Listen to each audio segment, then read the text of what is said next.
Welcome everybody to the Kidlit Distancing Social. This is Kidlit Social number 16. I believe so. It's number 16 in an ongoing series that will last forever. The distancing part won't, I promise. But once that's done with, we'll just become the Kidlit Social, and that will be fun.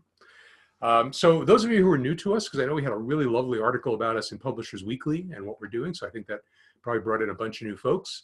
Welcome. We're glad you're here. We're here every week at every Thursday at this time. And we bring you really interesting writers, editors, agents, educators, interesting people who are here to kind of enrich you and to keep you motivated and keep you excited during a difficult time. So we're happy to do that for you, and we're happy that you're here. And for those of you who are brand new to us, let me just get rid of this little annotation here. So if you would like to get on our list so that you can find out the topic every week and also get the replay links, because we have the replays up the next day, go to write4kids.org/ultimate-cheat sheet. And what you're going to get, not only will you get on our list, but we have a great gift for you. And that is what we put together to celebrate this year, which is our 30th anniversary in business, is the collected, boiled down wisdom of 30 years for everything somebody needs to know to get started and to keep going as a children's writer. You can see what's on the list, but there's no fluff. This is just a reference source that you're going to use again and again and again. So it's completely free, no obligation, and that way it'll also be on our list. So make sure you get over to write4kids.org/ultimate-cheat sheet. I'm going to turn you over to Laura in just a second, but one more thing I wanted to bring up. You know, we do this every week, and we, having been in publishing for 30 years, we know a lot of people, but we don't know everyone. And we would love to get some suggestions from you over some folks that you think would be good guests on the Kidlit Distancing Social. So if there's some people that you follow, some people that really you see maybe on a webinar, or you read their blog, or just authors that you enjoy, or editors, or maybe yourself if you have something that you want to offer to the world, email us with your suggestions. We would really love to get those. That would be great. Laura is going to give you an email in a little bit for generally how to reach us, but also something cool that she's putting together. So you can email us using that address, and we would love to hear from you. Okay, I think we're ready. And in a minute, you're going to see Laura. Enjoy the presentation, everybody.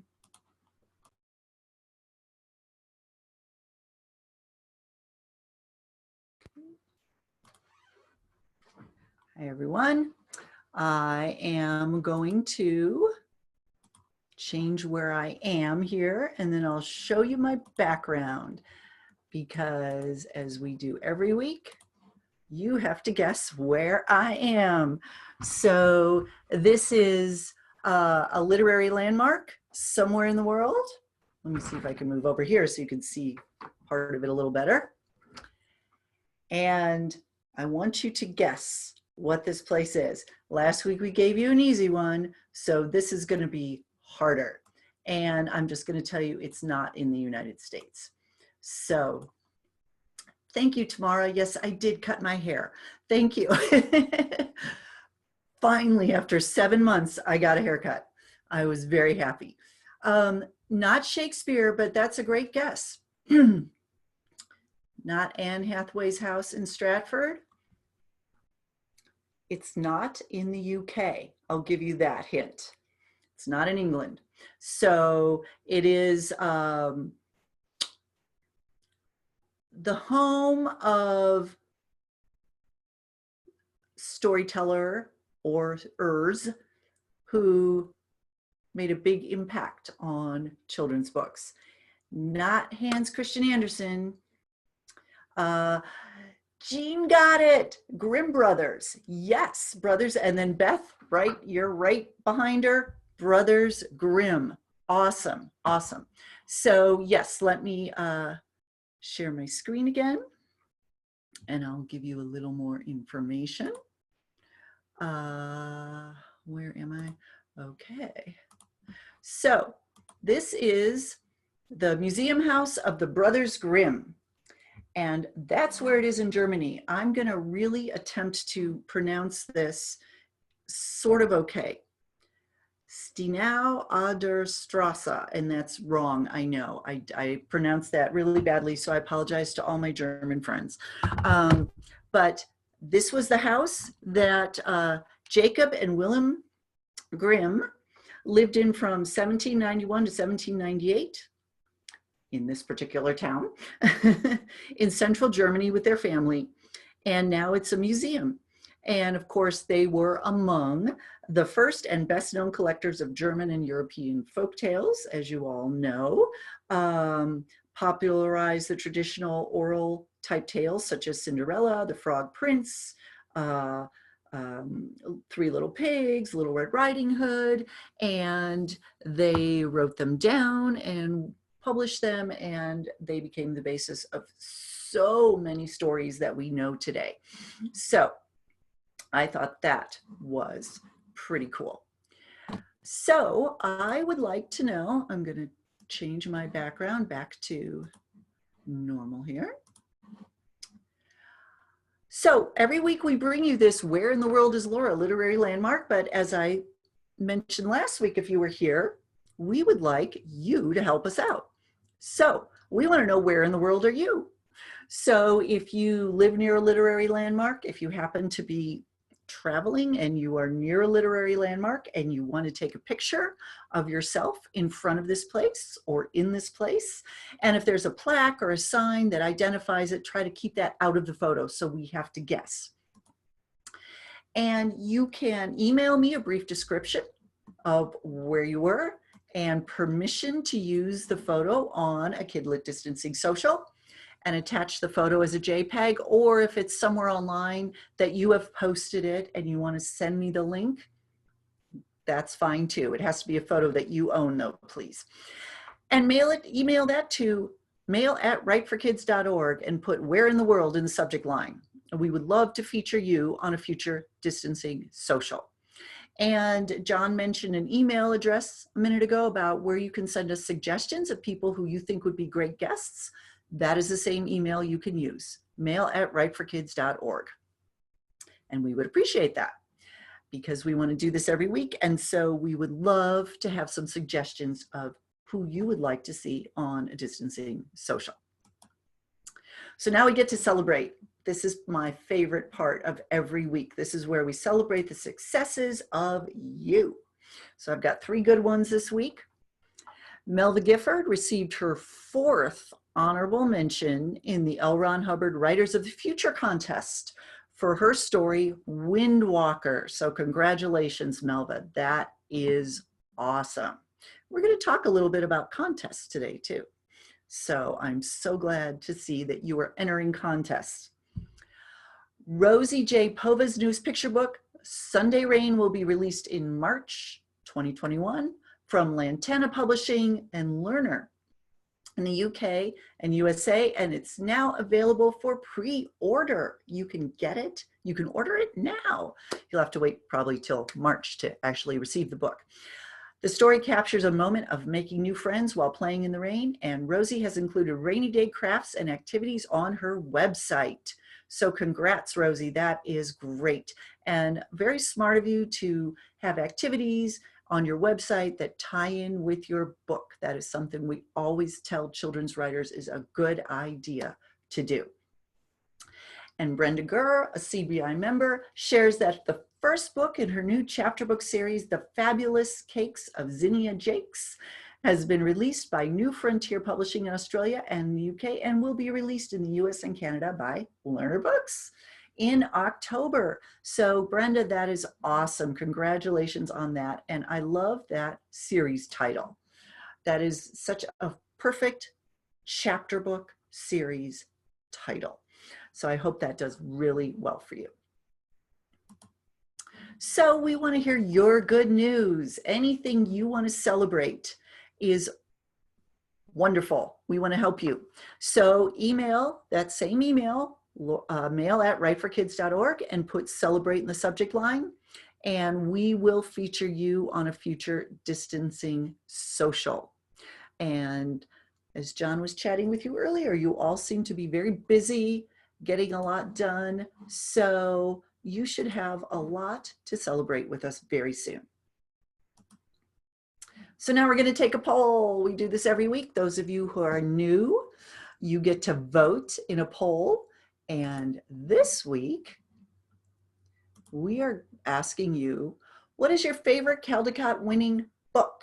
And I just picked 7 books sort of at random from the vast number of Caldecott winners, but I would like to have you vote on the one that you love the most. So you can go ahead and vote, and then we will release the results in just a second. And again, if you're on Facebook watching this, I'm sorry you cannot take part in this, so hope you join us on the Zoom link next week. But I will, if you can't see the poll on Facebook, I'll tell you what the titles are. The Undefeated, which was this year's Caldecott winner, Sylvester and the Magic Pebble. From 1970, The Adventures of Beagle, The Unimaginary Friend. From 2015, Owl Moon. From 1988, Where the Wild Things Are. From 1964, Make Way for Ducklings. From 1942, and Finding Winnie, The True Story of the World's Most Famous Bear. From 2016. And the Caldecott, just to remind you, or if you don't know, is an award given every year for illustration.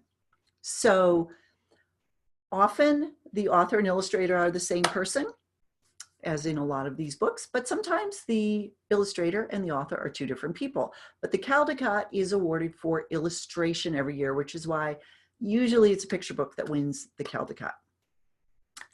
But there's a lot of criteria, and the illustrations have to work with the story, and they have to expand upon the story. There's a lot that goes into judging the Caldecott. And so the story is very important as well. So I'm going to give you about 4 more seconds to vote. And if you attend our Picture Book Summit, which is an online picture book writing conference we do every year, the first Saturday in October. We have 3 partners who put that on with us. Every spring, what the 4 of us do is we do a whole video where we break down that year's Caldecott winners, and we really analyze why we think those books won. And we put those videos up on our Facebook page. And a lot of people really, really love that. And we have a lot of fun doing it. So if you go to picturebooksummit.com, you'll get on the mailing list for all of that stuff. And you'll also see those videos. And it was really amazing to talk about The Undefeated this year. Illustrated by Kadir Nelson and written by Kwame Alexander. If you haven't seen that book, it is incredible. Okay, 5, 4, 3, 2, 1. End the poll. And the winner is Where the Wild Things Are. I can't argue with that, though I love all of the books up here. Okay, well, thank you for voting. We just like to know what you guys are thinking, you know? That's why we torture you with these polls every week. But we actually get a lot of good information from this that helps us know kind of who you are and what you're thinking about, and we might use that information to help bring you a future distancing social. You can share the results. Oh, I didn't share the results? I thought I did. I'm so sorry. I thought I shared the results. There you go. Where the Wild Things Are. But it was a tie for, no, third. Finding Winnie was second, a tie for third, Make Way for Ducklings, and Owl Moon. They're all great books. Okay. Thank you for voting. Okay, links of interest. I have some really interesting stuff for you this week. So first of all, there's a blog called Writer Beware, and it's part of the Science Fiction and Fantasy Writers of America website. And the woman who runs it, Victoria Strauss, does an amazing job to alert us of various publishing scams, publishers or agents who might not be operating in an ethical manner, that kind of thing.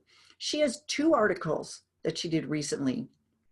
The Impersonation Game on February 7th and the Impersonation Game Redo on July 16th, about scammers claiming to be literary agents, book marketing companies, and even publishers.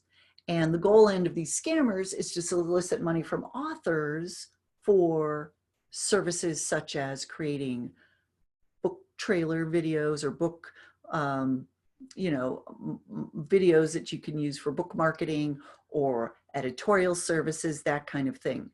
So I made two bit.ly links here, bit.ly/impersonation game, capital I, capital G, and bit.ly/impersonation game redux, and it's capital IGR. And read them. She goes into great detail about what these people are doing, and they present themselves as legit publishers, agents. I mean, people who actually exist, and it's a scam. And they're particularly targeting self-published writers. So definitely read those.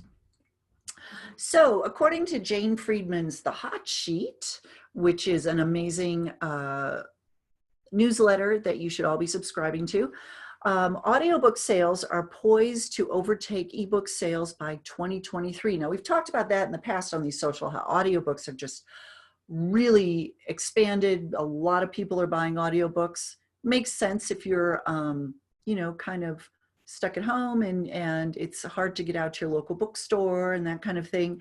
But even before this, people were using audiobooks when they were commuting. Very, very popular.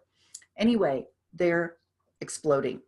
And Written Word Media, that website, has a really great primer on audiobook production for self-published authors. And it's called How to Publish an Audiobook, Your Guide to Audiobook Production and Distribution. Again, I made a link for you here, bit.ly/audiobook production, capital A, capital P. But if you are self-published, you can create your own audiobooks. And so this particular post gives you a lot of great information to get you started. If you are published traditionally, your publisher probably controls those rights, or perhaps your agent retained them to sell on your behalf. Either way, you can't create the book yourself. Either the publisher has to do it or your agent sells those rights to an audiobook company. But anyway, I just thought it's exciting that audiobooks are becoming so popular. And that's another great avenue, if you're self-published especially, to get your book out there. And finally, good news for picture book writers. Flamingo Books is a new picture book imprint from Penguin Young Readers to debut in spring 2021. And the vice president and publisher, Margaret Anastas, says the imprint will be an eclectic mix of both new and familiar voices and some celebrity authors. So Publishers Weekly did a whole write-up on it on July 9th. You can go to publishersweekly.com and read that. And as I say every week, you can subscribe to Publishers Weekly for free right now. It's normally very expensive, but they're making their digital edition free. And you can go to that website and you can sign up. And the reason I'm excited about this is it shows that children's books are continuing to expand and evolve and add new imprints, even though you've heard a lot about how the business is really slowing down during this particular time, the pandemic. So this to me is very hopeful. It shows that publishers are looking forward and expecting business to return as usual. And Penguin is one of those publishers where you need an agent to get in most cases. Once in a while, you'll see an editor at a writing conference and you'll be allowed to submit to that editor for a period of time if you attend the conference. But that's generally one of the few ways you can submit to Penguin if you don't have an agent. So go check out this new imprint. If you think it looks like it's perfect for something you're writing and you don't have an agent, that's motivation for getting an agent, getting your queries out there to agents. Alrighty, now I get my guest. I'm so excited to have Sean McCollum on with me tonight.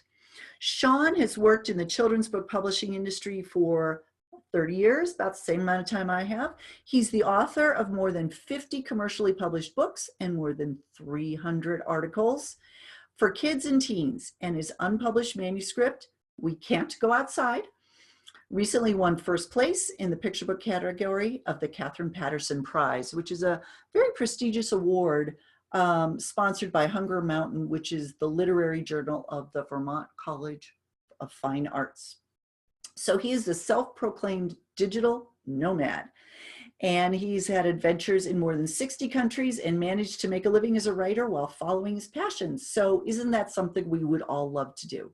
So that's why I'm so excited to have Sean on, and you can read more about him and also read that manuscript that won the Catherine Patterson Prize at kidfreelance.com. So Sean, why don't you come on with me and we will chat. Hi. Got me? I got you. Yep, you're here. Hello, Laura. How are you? I'm good. I'm good. I'm really, thank you for being here today. Thank you for finding us from wherever you are in the world. Oh, it's my pleasure. I mean, we've known each other now for more than 20 years. I think so. It's been a long time. Yeah, long time, long time. And I'm just really happy to see you again and to have you on the social here. I was thinking when I was doing Where in the World is Laura, we should do Where in the World is Sean. That would be really the I'll get a red and white striped shirt and a there you go. Knit cap. There you go. So can you first explain to us what a digital nomad is? Digital nomad, it's the term was coined, I would say, about 5 years ago, and it's basically people who are living overseas and they make their living, and it's not just writers, but it's anyone who's doing programming, marketing, those kinds of things. As long as they can do it on a computer and they've got Wi-Fi and they've got a telephone, they can go wherever they want to. Awesome. And so that's what I've been doing. My partner and I, we sold everything we owned and moved from Boulder 2013, and since then we have been bouncing from place to place, and mainly house sitting in different locations. Yeah, we were talking about that earlier. That is brilliant, the house sitting, because John and I are moving toward becoming digital nomads ourselves, because we can run our business from anywhere as long as we have an internet, a strong internet connection. And Right. I love the house sitting idea. I just think that is brilliant. So yep. Yeah, what we found is that everybody has forks, everybody has pots and pans, everybody has a bed, and so we pretty much can go. It's slowed down now, but in the last 7 years, we've lived everywhere from Mexico to the Czech Republic to Scotland, Isle of Skye to Vancouver Island. We really have had some really incredible opportunities to visit some really fascinating places. Right now, of course, things have slowed down quite a bit, and we're in Scottsdale, holed up in 110-degree weather. So it's we're looking for our way out right now. Yes, I'm sure you are. Well, that's just so exciting. And so throughout all of this, you have made a living as a writer. And so tell us, how did you have this plan 2 or 3 decades ago and kind of lay the foundation, or did this just kind of evolve? I wish I could take credit for that there was actually a plan that was associated with it. But we actually, when I started as a freelancer, I've been freelancing now for 25 years, and I tied into so many different aspects of educational and youth publishing, and working in nonfiction and writing quite a few nonfiction books, but also doing a lot with leveled readers, doing a lot with instructional material, online content. And what I found is that being a jack of all trades was really, that ability has served me very, very well. But because I've written for so many different forms of educational and youth publishing, and I am not I'm not picky about those things.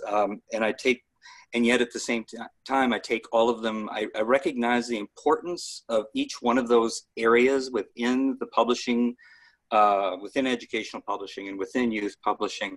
And what I've found is that by taking it seriously and by injecting a lot of care into it, that I have been able to both find it very enjoyable and also to have success at it in terms of working with some outstanding people for different publishers and different houses. Mm-hmm. And the publishers don't care where you are, correct? As long as you can deliver the goods. Exactly right. There are editors that I have never spoken to. I have never spoken to by telephone. I have never seen on video calls. Now that may change because of things like Zoom and Skype. It makes it so much easier than it used to be. But there are people that I have written a dozen books for that I have never met in person, and probably and may never, and yet I still consider them friends, because after a while, after you collaborate on these kinds of projects again and again, you've learned about each other's sense of humor, of what's going on in each other's life, and you develop a relationship with them. And I think that's one of the coolest things that I have found about publishing in general, and it's still possible from being even being remote or being a digital nomad, is that collaborative process, that there's always that opportunity to take, when you submit a manuscript, at that point, it really becomes a collaboration between you and that editor. And it's worked out very well. And what you did is something that I always advise writers to do if they want to be full-time writers. You said you're not picky. And I think, people have this dream of, I'm going to write my novel. It's going to become a bestseller. Yep. And that happens once in a while. Yep. But for the most part, people they can't quit their day job off of one or two books. And so you have to be constantly putting out feelers for different kinds of writing projects. And a lot of those are going to be maybe for educational publishers like you did, work for hire. I assume you've done a lot of work for hire. Can you kind of talk about that a little bit? Yeah, work for hire. For example, I do a lot of work for hire with Capstone Press, where they will come to me with an idea of something they want to write about, race cars. I did a whole series on race cars. Now, I'm a sports fan. I love football, I love basketball, I love baseball. I wasn't particularly into race cars, but when they approached me with that, it was a series of about 4 books, I think. And what I found is that by taking using my curiosity and I was finding the heart of those stories, why that was an interesting subject for the kids who are going to be reading those books. And I was able to enter into that experience and write about it. And by the time I finished, I had so much more affection and respect for that sport. And so I've really found that the type of writing that I've been doing it gives me a way to enter into other people's experiences and expand my own world in a sense. I sometimes think of it as I'm basically writing research research papers, that we used to dread back in junior high and high school and maybe college. But I basically do that all the time, but I've now turned it into a love. That it's something I actually enjoy doing. That's great. And you're pretty versatile as far as the different age groups that you write for. Yes. It's really, I started out at Scholastic in their magazine division, writing for their grades 3, 4, 5, and 6.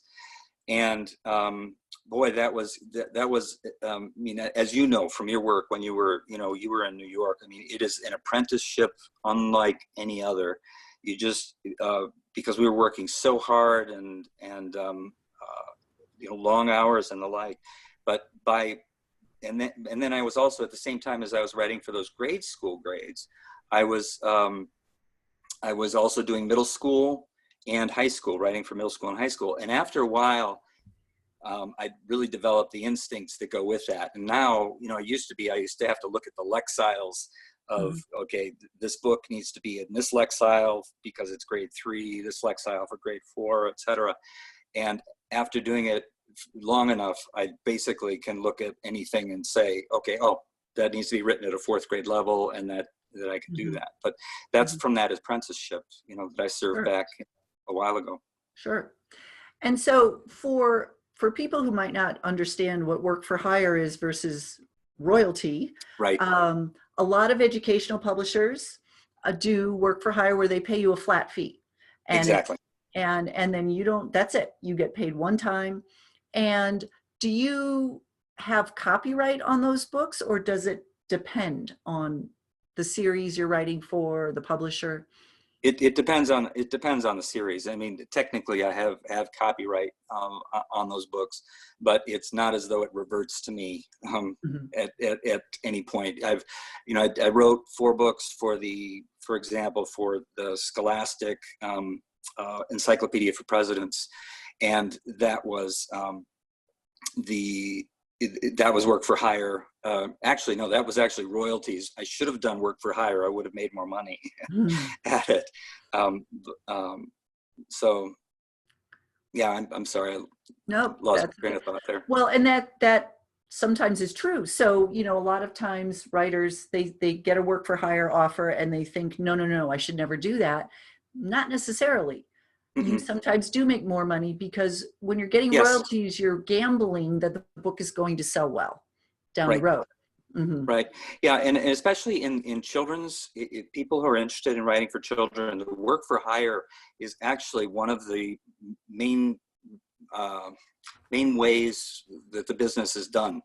And so that writing those nonfiction books, those ones that end up in libraries and the like, and I know it is one of those things that we all want to have that fiction, the book of fiction, or a lot of us want that book of fiction, which is really much, it comes out of our heart, not of our own mind.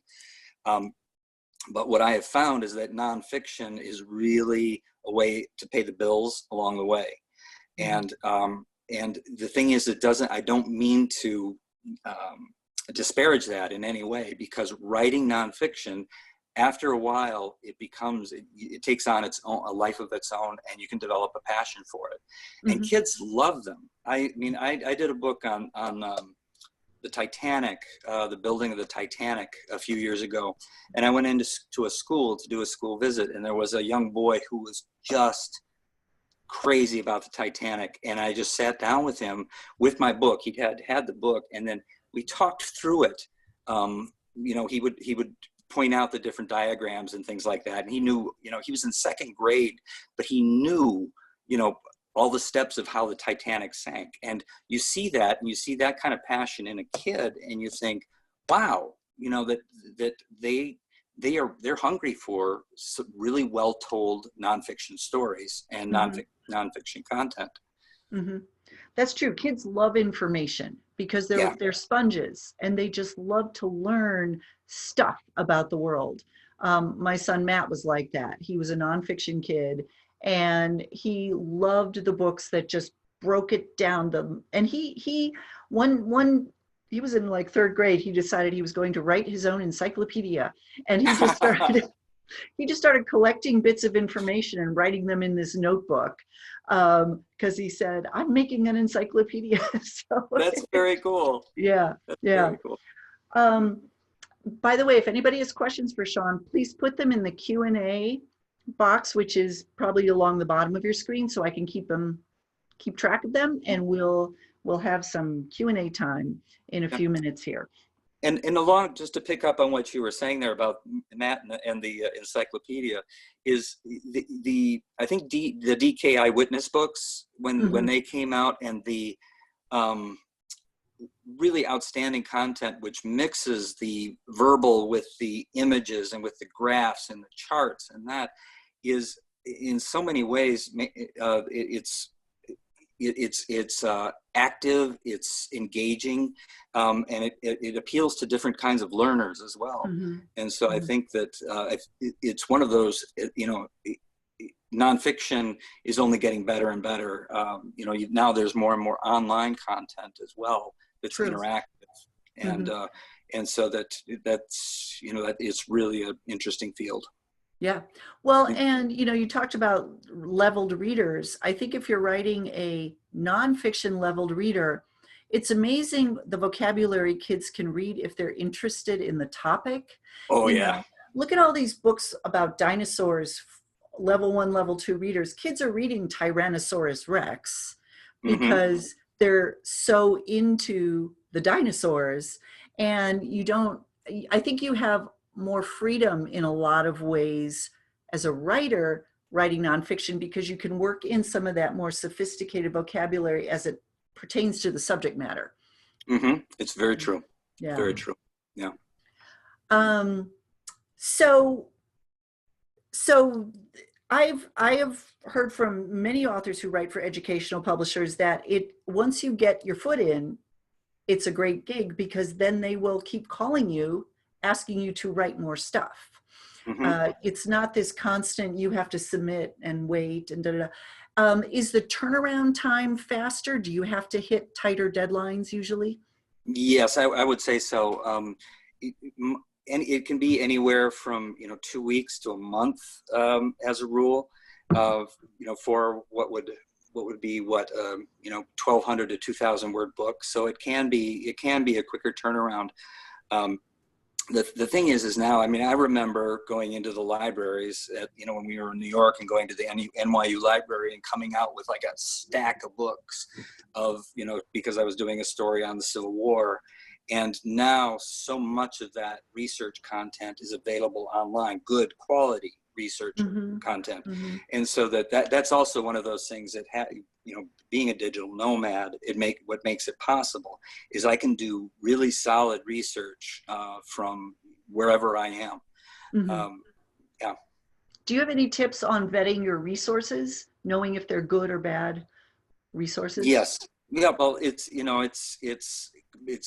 for me, it's kind of common sense at this point. Of course, Wikipedia is actually is not a bad place to start. And I'm going to say, in terms of doing the research, in terms of if you really don't know a subject at all. And I know that there are probably writing teachers out there right now who would like to bonk me on the head about that. But for the starting point of doing the research and getting an overview of the story, it can be useful, but then it's going to places like the Smithsonian Magazine, Scientific American, going to the experts in the field, and really, and then using those materials, or whatever material you find. When I'm putting together a manuscript, I put in extensive footnotes where I'll have a book that is 12, maybe 1,000 words, and there will be 30 footnotes that go with that, because each piece of each fact, each detail that's in there, they've got a fact-checking staff. For example, I've done a lot of work with Learning A to Z, Reading A to Z, which do online leveled readers. Great company, by the way. But I know that they are going to fact check it very, very closely, and so that I make sure that those things will be that they can look at where I got the information from and trust it. Right. Great. Have you ever been lucky enough? There is a question here in the chat box about were you, for example, able to go to Belfast and visit the site where the Titanic was built? Are you ever lucky enough to have your travels coordinated with your research so you can do some of that kind of stuff? It's actually kind of the other way around. I will research something and find it so fascinating that then I'll go, after I finish the book, if I'm in that area, I will go and visit the museum or something like that. The only time things like that have happened for me have been, in 1999, for example, I went to West Africa, Mali and Niger, and I traveled with the Tuareg nomads there. Was in the Sahel, on the edge of the Sahara, and traveled with them for 3 weeks. And from that, I was able to produce magazine articles about the Tuareg for Junior Scholastic and for Boys Life magazine. So that's, but those are few and far between. It's an opportunity, you know, if you're going to an interesting place, and I was able to do that in Papua New Guinea as well, Pribilof Islands up in Alaska, but it's where I've gone to a place and then afterwards pitched an article based on it.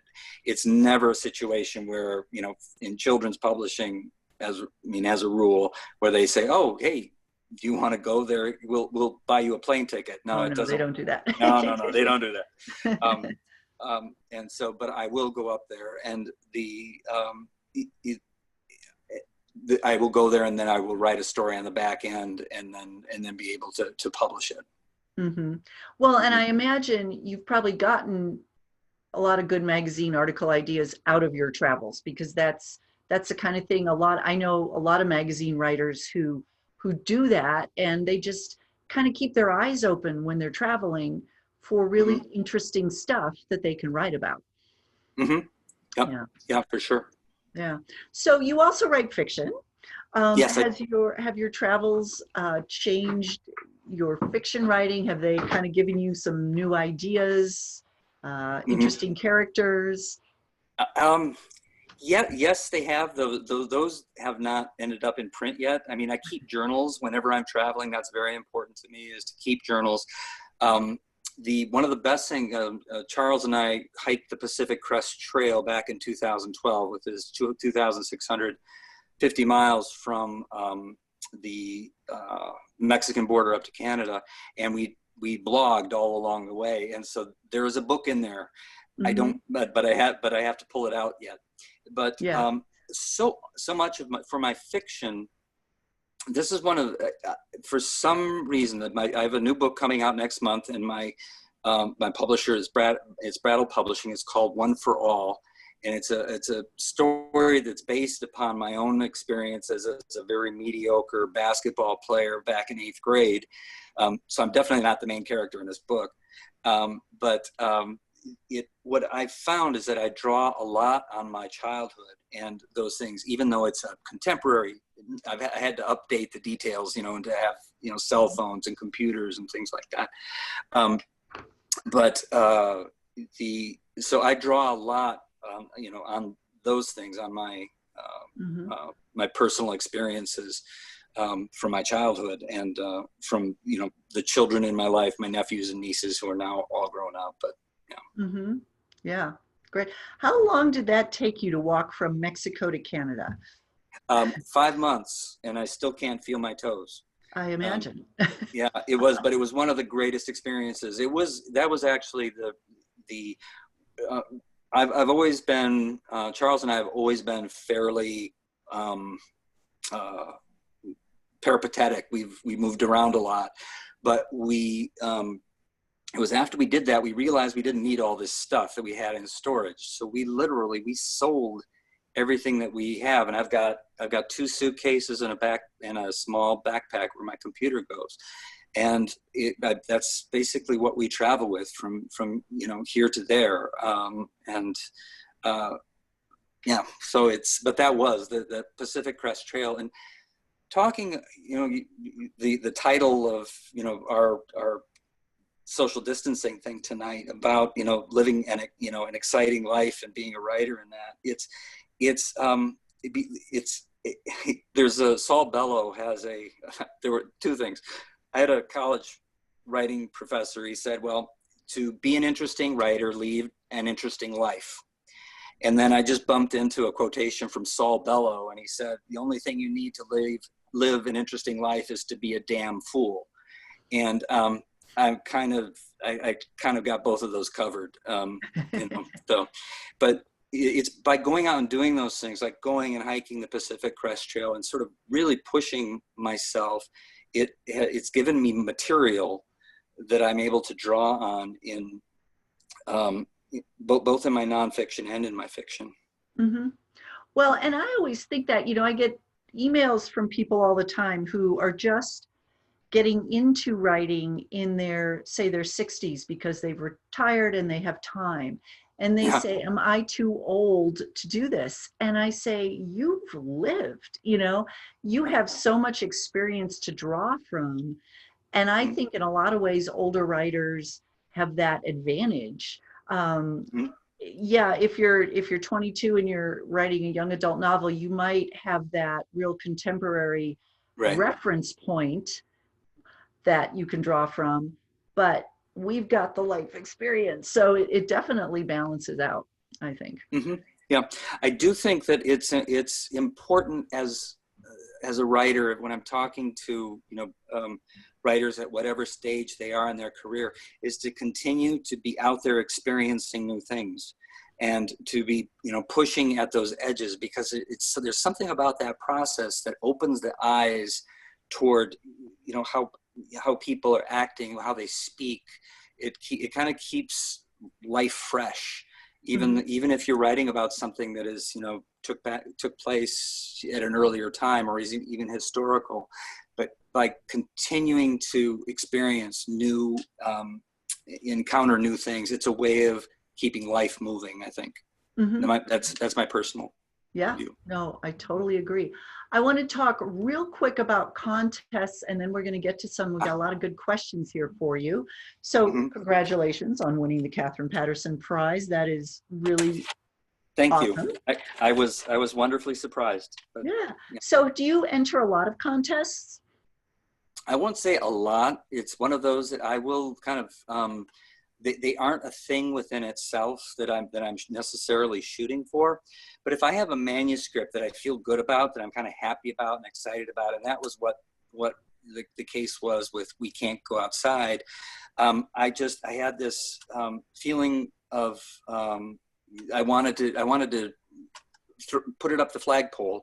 And so it was one of those, I bumped into that contest in an email somewhere, and kind of on a whim went ahead and entered it into that. And what I find for me with the contest, I mean, I'm still involved with Colorado Authors League and National Council on Social Studies and things like that. And I find that contests do two things. One, they help me to sort of focus what I'm working on and focus the efforts, because when you're submitting something, you're submitting a story either to a publisher or to a contest, I bring a different kind of attention to it, and it's all of a sudden I'm really paying attention to things like line breaks and where the internal rhyme is and things like that. And so it intensifies my focus in a similar way, and in a way it can be part of a process for getting it ready for publishing or for a submission. And that's what happened with We Can't Go Outside. Yeah. So has there been interest from a publisher since it won? No, I'm looking for an agent. I have it out to a couple different agents right now, and I'm happily getting my rejections. And then I have my list of, okay, who's next on the list that I would like to approach with about this. And CBI, I'll just do a couple shout outs here. Kidlit 411 is a wonderful website to use. Your newsletter, CBI, has just been, it's something I go to, all the time, to read from cover to cover. And then these social distancing things, I just have to show you from the 2 previous weeks. That's all the notes that I took from watching the Kidlit social distancing. That it really is a matter of kind of getting in the water with with the publishing world, the children's publishing world, and it can really feel overwhelming. It still does for me. I'll go into a children's bookstore and I'll look in the children's section, and now my heart will just kind of drop for a moment as I look at all these wonderful books that are out there, and why would anybody want to read mine? But then I come back to, you know, we have our stories to tell, and we have things that, what if I were a kid, what would I want to read about or learn about, and then to really put our creative energy into that. That it's, and I think I've been thinking a lot, of course, during the pandemic time, that creativity right now is really important. It's a way of maintaining sanity for me. It's a way of looking forward, because right now there's so much uncertainty. It's hard to find, for me, some days of, you know, what's next. We can't go to the house, you know, we can't move to the place that we want to next because the borders are closed, and so it can be overwhelming. And those are the times I'll turn to creativity and to my journals or to stories that I'm working on, and just sort of inject myself into those. And it's a way of, it's helping me, you know, manage right now. Good. Yeah. Well, and I think a lot of people are finding that, and a lot of people are finding the opposite right now. Like their creativity is just ground to a halt, which I completely understand. It's just a weird time. And I think everybody has to get through it as best they can, no matter, you know, no matter what. Yep. So, yep. It really is. Just getting to the next day is a victory. Yeah. Yeah. Well, let me get to some questions here. Let's see. Oh, this is a great travel question. How do you address language barriers when living in different countries? That's a really good question. Unfortunately, my partner, Charles, is outstanding. He can speak several different languages. And so I rely on him a lot. I can speak some Russian, I can speak some Spanish, market Spanish, and just a tiny bit of German, but there are those limitations.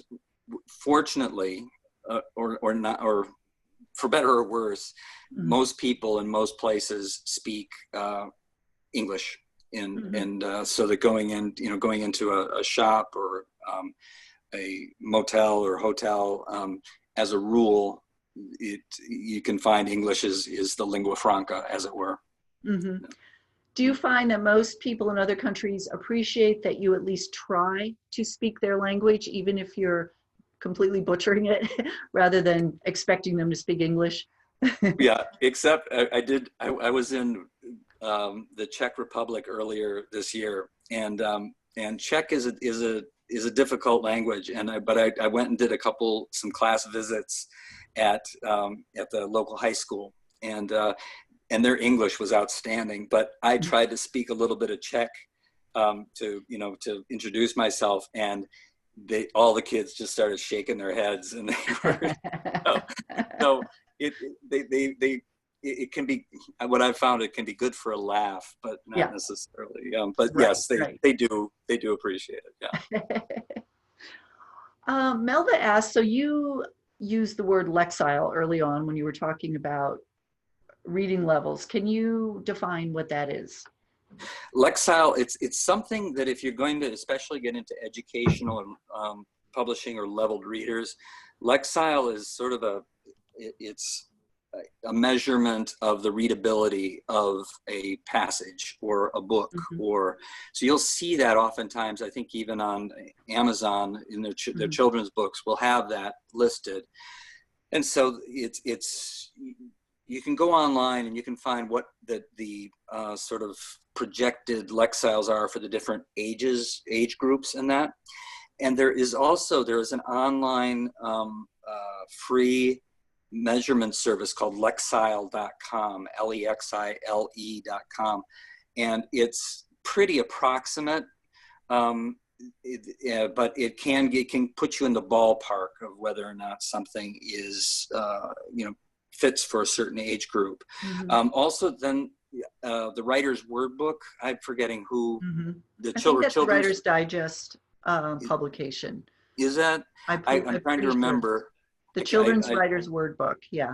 Yeah, and that's actually, it's quite, it aligns with the Lexile issues quite well. And so when, like, for example, I write when I put in a book for submit a book for reading A to Z, they'll come back to me sometimes. I'll do the first draft and I'll write it the way that I want it written, and they'll come back with a long list of words that are like, okay, you need to find other words for these, some other way of saying that. And if I think about it, I'll make more of an effort to use the word book if I've got the time, to make sure that I'm closer to not using overgrade words, but that is those two things.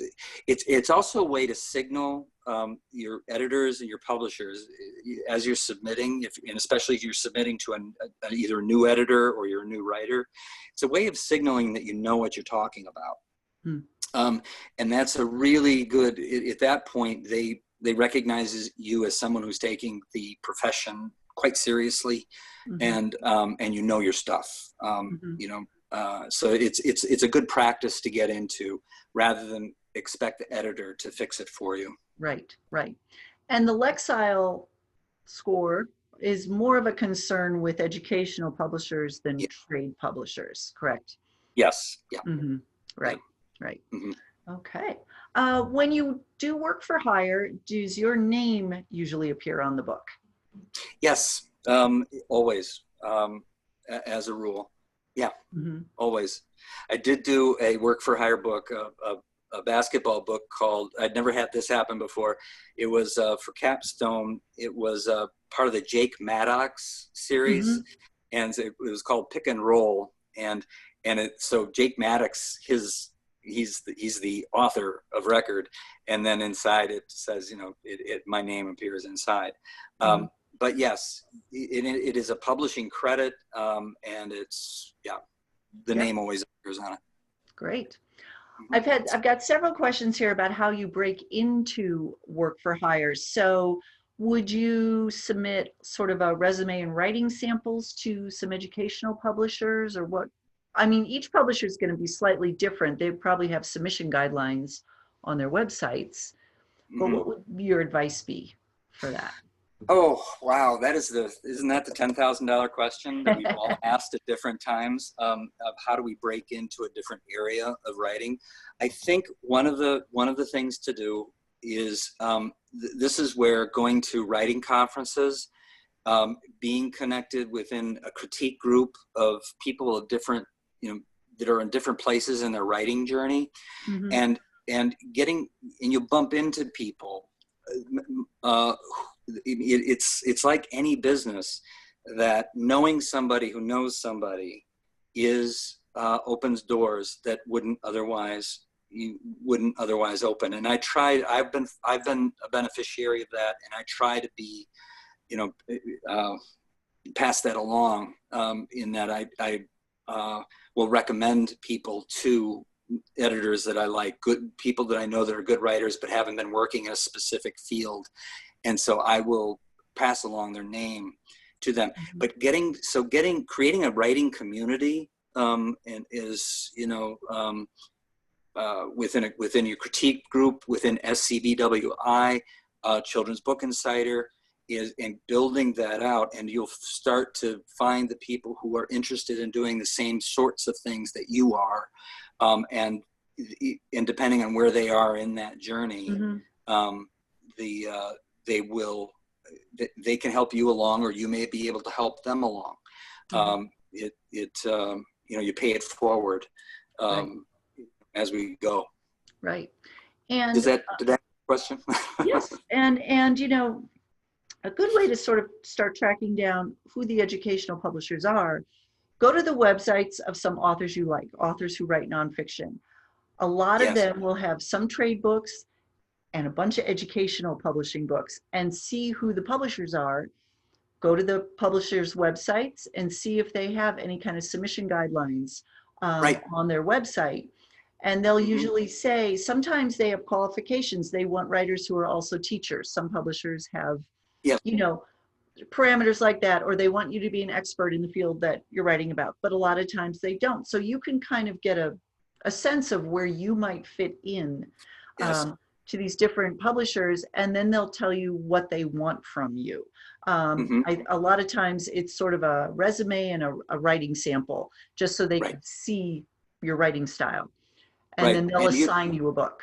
Hmm. right, and and you mentioned there were two of the people that you celebrated tonight. You know, were with Learner, Right. and Learner was where I published my first nonfiction books back in the '90s with Carol Rhoda, and so that's a good Learner is a good place to start Hmm. because they have a wide variety. They have numerous imprints, and they do really quality stuff.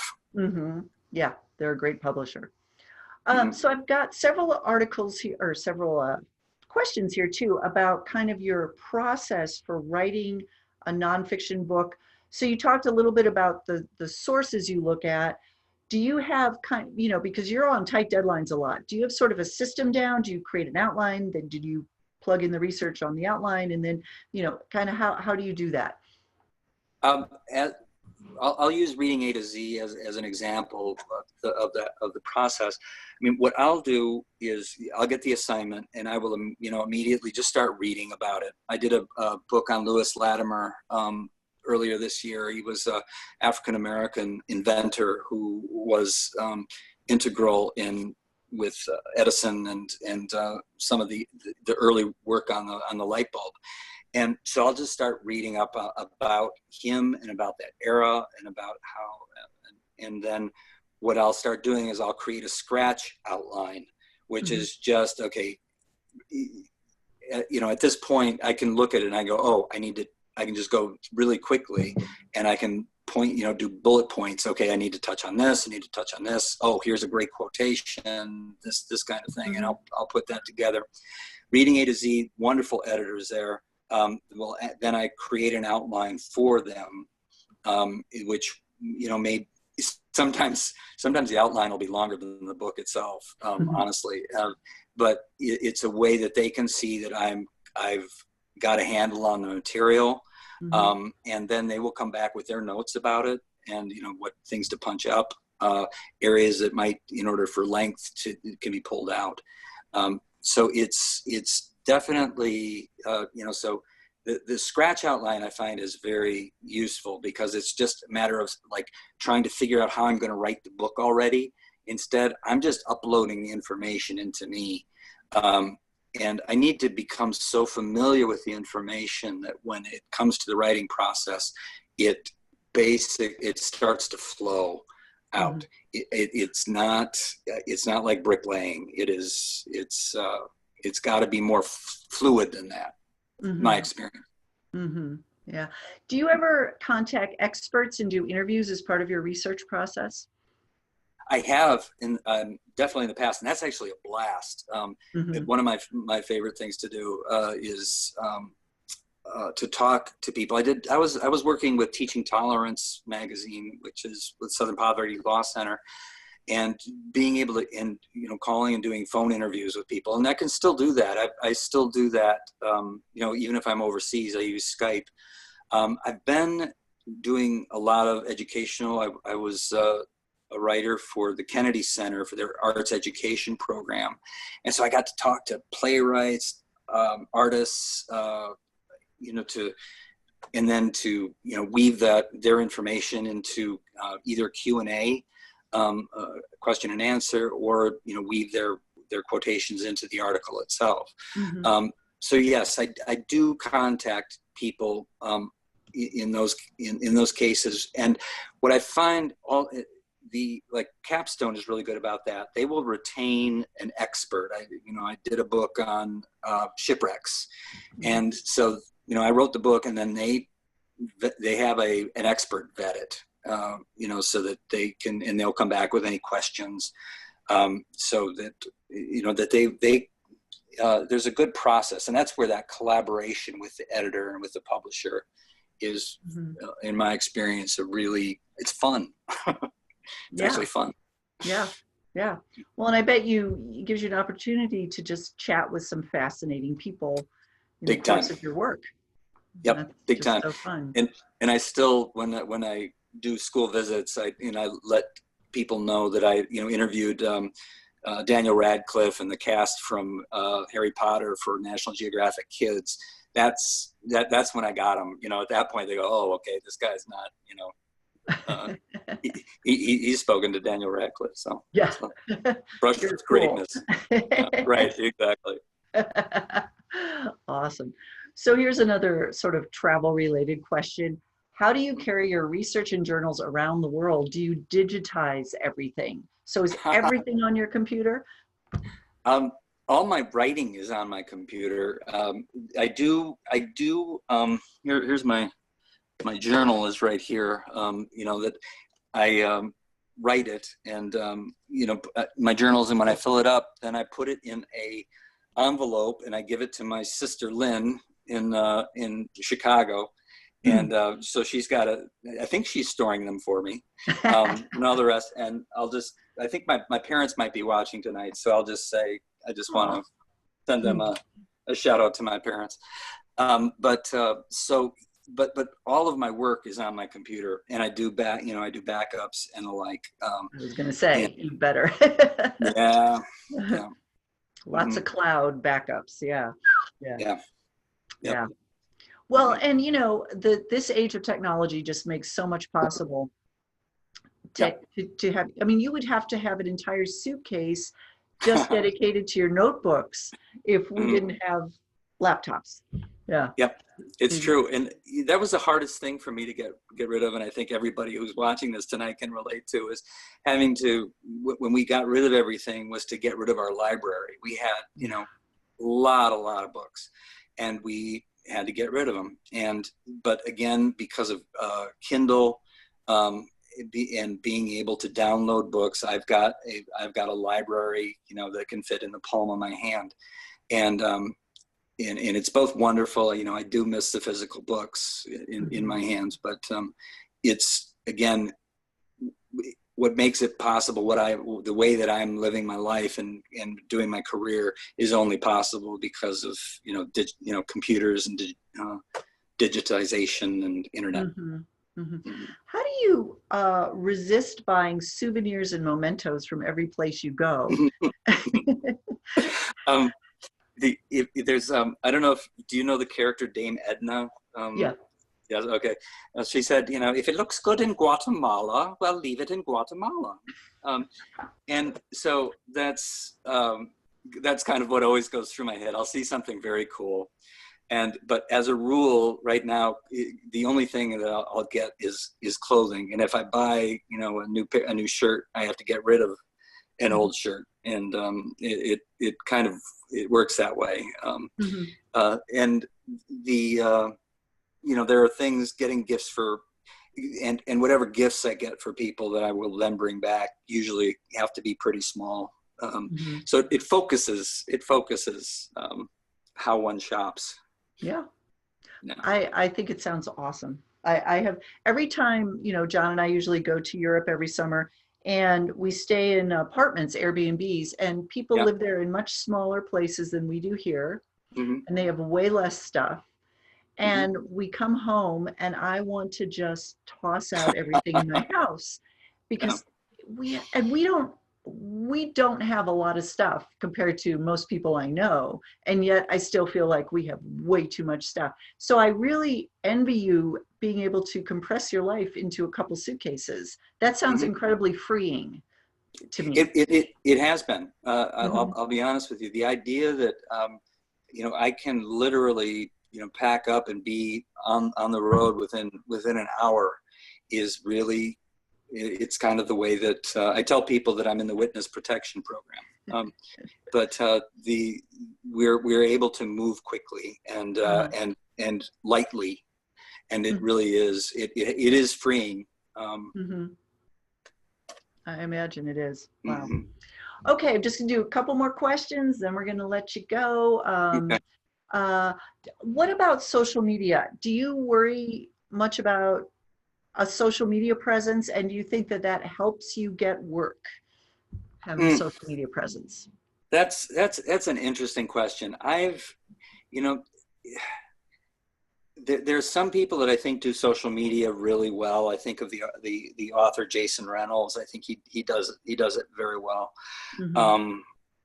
I'm still, I feel like I'm kind of doing it with, with my fists. I really haven't found the way to effectively do that. I do have friends who do things like the video trailers for their books and things like that. And a good friend of mine, Todd Olson, is just came out with a book called Lost in the Clouds, and he worked with a web designer to do a contest, almost like a video game of climbing this mountain that the book is about, K2 in the Himalaya, and it's really well done, and it's a way it's both engaging. It also brings in elements of the book, so I think there are creative ways to do it, but I think my feeling, and I think maybe I'm making an excuse here, but I think the social media presence has to fit with who you are. And that trying to force it, there isn't a one size fits all. I think that I've spent a lot of effort that didn't necessarily have much in the way of returns in terms of social media.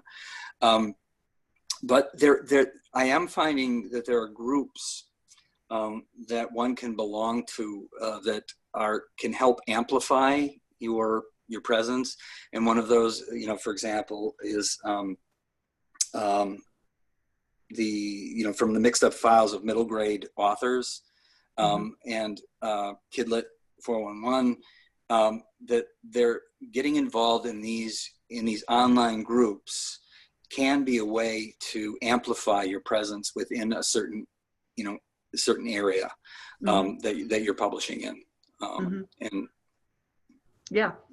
And another thing, I was just talking with some writers about this the other day, sort of bundling your marketing efforts with 2 or 3 other writers who are reaching a similar audience. Let me take a note. Yeah. And this was happening before the pandemic. You said middle grade, that's what made me remind. Often, middle grade or young adult writers, 2 or 3 of them will go on a book tour together. Ooh. And so they're all, school visits, the teachers get 3 authors instead of 1.